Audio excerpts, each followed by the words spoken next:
हम सब विकसित होना चाहते हैं, बेहतर होना चाहते हैं, अच्छा करना चाहते हैं। हम चाहते हैं कि ना केवल हम अपने जीवन में कुछ कमाल करें, बल्कि हम अपने बच्चों की मदद करें, वो भी जीवन में कुछ खास, बड़ा और महत्वपूर्ण करें। इस वीडियो के माध्यम से मैं आपको बताने वाला हूं कि गीता के 18वें अध्याय में 41वें से 46वें श्लोक में भगवान श्री कृष्ण ने सेल्फ डेवलपमेंट के लिए जो है वो एक सूत्र, एक प्रक्रिया, एक प्रोसेस के बारे में चर्चा की है। और वो प्रोसेस क्या है? If you implement this process in your own life, there will be magic. If you implement this process in the lives of your children, oh wow, they will have magical fruit of that. So what this four stage development process is, भगवान श्री कृष्ण कहते हैं कि इंसान पहले विकास की पहली प्रक्रिया में पहले उसका जो स्वभाव है, वो सबसे पहली जो उसकी अवस्था हो सकती है वो क्या है? Person is hurting himself. वो खुद ही अपने खिलाफ खड़ा होता है, खुद आलस करेगा, खुद जो है गलत तरह की आदतें रखेगा, खुद ऐसा भोजन करेगा जो भोजन उसी को नुकसान कर रहा है, अलग अलग चीजों का सेवन करेगा जो उसी को नुकसान पहुंचा रहे। तो व्यक्ति अपने शरीर का नुकसान करता है, व्यक्ति अपने मन का नुकसान करता है, अपनी भावनाओं को ठेस पहुंचाता है, तो व्यक्ति खुद के ही खिलाफ खड़ा होता है। ये पहला स्टेप है, पहला एक विकास की प्रक्रिया की पहला चरण है। बहुत से लोग इस फेज में एंटर नहीं करते, पर लेकिन आपको अपने आसपास बहुत से लोग दिख जाएंगे गुटखा खाते हुए, बीड़ी, सिगरेट, तंबाकू, जर्दा, शराब, बहुत सारी चीजों का सेवन करते हुए इतने अमूल्य जीवन को नष्ट करते हुए लोग आपको दिख जाएंगे। बहुत बार अपना समय को खराब करते हुए, पता है कि पढ़ाई का समय है, लेकिन टीवी में, मोबाइल में, सेल फोन में, गॉसिपिंग में समय को बर्बाद करते हुए दिख जाएंगे। भगवान श्री कृष्ण ने इस स्वभाव को शुद्र स्वरूप, शुद्र स्वभाव कहते हैं, और कहते हैं कि ये जो है वो शुद्र रूप व्यक्ति जो है वो ना छोटा, ऐसा व्यक्ति छोटा व्यक्ति होता है और उसकी छोटी सोच होती है। लेकिन ये पहली प्रक्रिया, पहला चरण, पहला पड़ाव है। इसके बाद व्यक्ति जो है वो दूसरे पड़ाव में जाता है। वहां वो खुद को तो नुकसान नहीं पहुंचाता, लेकिन वो क्या कहता है?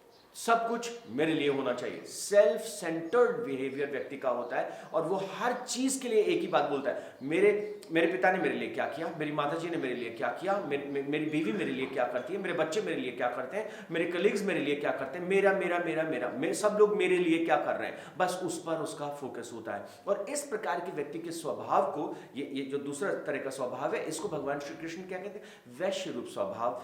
मतलब व्यक्ति सेल्फ सेंटर्ड है, खुद के फायदे के अलावा उसे कुछ नहीं दिखता। तो कहते हैं ठीक है, पहले वाले से बेटर है, एटलीस्ट खुद का फायदा देख रहा है, पहले वाले से बेटर है।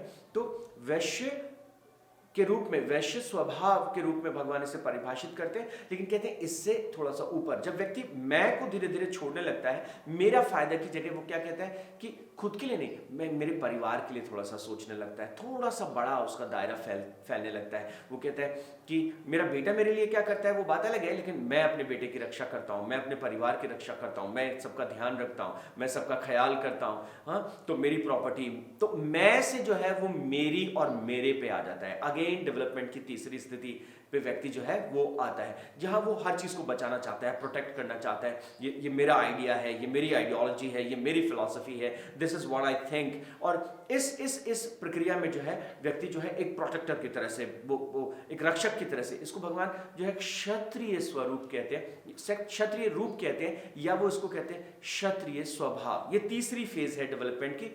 आप बच्चों के साथ देखते होंगे, बच्चे कहते हैं नहीं नहीं आई थिंक लाइक दिस, अरे आपको क्या पता है, मुझे पता है। तो वो अपनी चीजों को डिफेंड करते हैं, प्रोटेक्ट करते हैं। ये उनके स्वभाव का तीसरा चरण है। और इसके बाद जो है चौथे चरण में जो है वो व्यक्ति प्रवेश करता है। और वो चौथा चरण क्या है? जिसमें धीरे धीरे उसको लगने लगता है कि मेरे लोग, मेरे परिवार, मेरा समाज, मेरा देश इंपॉर्टेंट है, लेकिन उससे ज्यादा इंपॉर्टेंट क्या है? मेरी भलाई से, मेरे परिवार की भलाई से ज्यादा इंपॉर्टेंट क्या है? समाज की भलाई, देश की भलाई नहीं, सबकी भलाई इंपॉर्टेंट है। सब लोगों का विकास होना चाहिए, सब लोगों का डेवलपमेंट होना चाहिए। सब लोग हेल्दी होंगे तो मेरा परिवार हेल्दी होगा, सब लोग विकास करेंगे तो मेरा परिवार अपने आप विकास करेगा। तो ऐसा व्यक्ति जो है वो खुद को भूल जाता है, खुद के परिवार से भी ऊपर उठ करके, खुद के समाज से ऊपर उठ के सर्व समाज के लिए, सर्वहित के लिए, सबके लिए वो काम करता है, जैसे परमात्मा सबके लिए काम करते हैं। ऐसे व्यक्ति को भगवान क्या कहते हैं?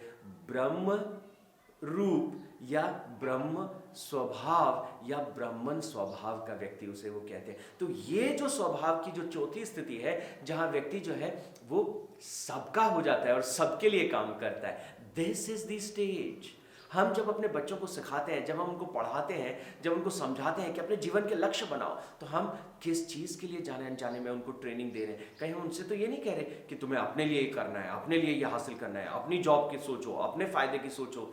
धीरे धीरे तो फिर वो उसी अवस्था में जीवन भर के लिए अटक जाएंगे। बच्चों को हमें सिखाना है कि जीवन में जिन्होंने भी कमाल किया है, जिन्होंने भी कुछ बड़ा किया है, उन्होंने उसी स्थिति में किया है जब उन्होंने दूसरों के लिए सोचा है।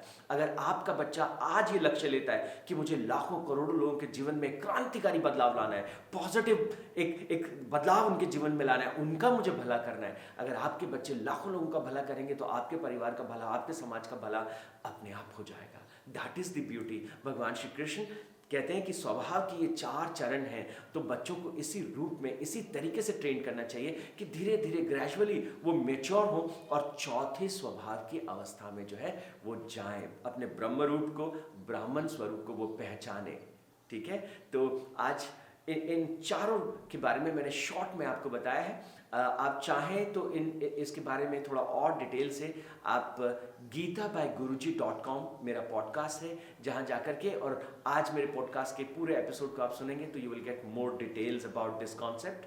आपने अपना समय दिया, अगर आपको ये बात ठीक लगी हो तो प्लीज़ इस वीडियो को ज़रूर अपने फ्रेंड्स और रिलेटिव्स के साथ शेयर करिएगा और मेरे चैनल को सब्सक्राइब करेंगे तो हम आपको और इन्फॉर्मेटिव वीडियोस जो है पहुंचाते रहेंगे। Thank you so much for your time. I hope you gonna share this all with your friends and relatives. Thank you so much.